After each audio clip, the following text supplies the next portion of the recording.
America అధ్యక్షుడు Trump Ukraine అధ్యక్షుడు జెలెన్స్కీతో అంత కఠినంగా ఎస్పెషల్లీ నీ వల్ల మూడో ప్రపంచ యుద్ధం వచ్చేలా ఉందని ఎందుకు మాట్లాడాడు అంటే, తాజాగా నాటో దేశాలకి రష్యా అంటే భయం ఉంది.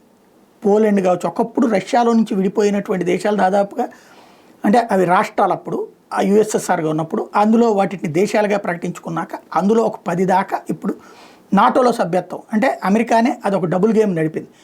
ఇప్పుడు ఆ నాటో దేశాలు వాళ్ళకు ఒక ఉనికి ప్రాబ్లం భయపడుతున్నారు. ఎందుకు అమెరికా రష్యా బంధం కలిసిపోతే భవిష్యత్తులో రష్యాతో తమకి రష్యా మళ్ళీ బలపడిపోతుంది, ఆర్థికంగా వెల్ సెటిల్ అయిపోతుంది. ఇప్పటికే వెల్ సెటిల్ అవడం వల్లనే ఉక్రెయిన్ దెబ్బకొట్టింది. భవిష్యత్తులో రష్యా మరింత గనక సక్సెస్ అయిపోతుంది. పుతిన్ అనేటువంటి వాడు అదే కసితో పనిచేస్తున్నాడు, అదే కసితో రష్యా డెవలప్ అయిపోతే తర్వాత మన పరిస్థితి ఏంటి, అప్పుడు భవిష్యత్తులో మళ్ళీ మన మీద యుద్ధం జరగచ్చు అన్నటువంటి భయంతో ఉండి నాటో దళాలు కొన్ని ఉక్రెయిన్లోకి అడుగుపెట్టినాయి.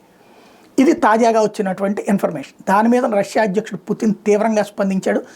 తక్షణం కనుక నాటో దళాలు అక్కడ ఎంటర్ కావడానికి వీల్లేదు, ఎంటర్ అయితే యుద్ధం తీవ్రమవుతుంది, అది మూడో ప్రపంచ యుద్ధానికి దారితీస్తే మాది బాధ్యత కాదు అంటూ ఒక తీవ్ర హెచ్చరిక జారీ చేశాడు.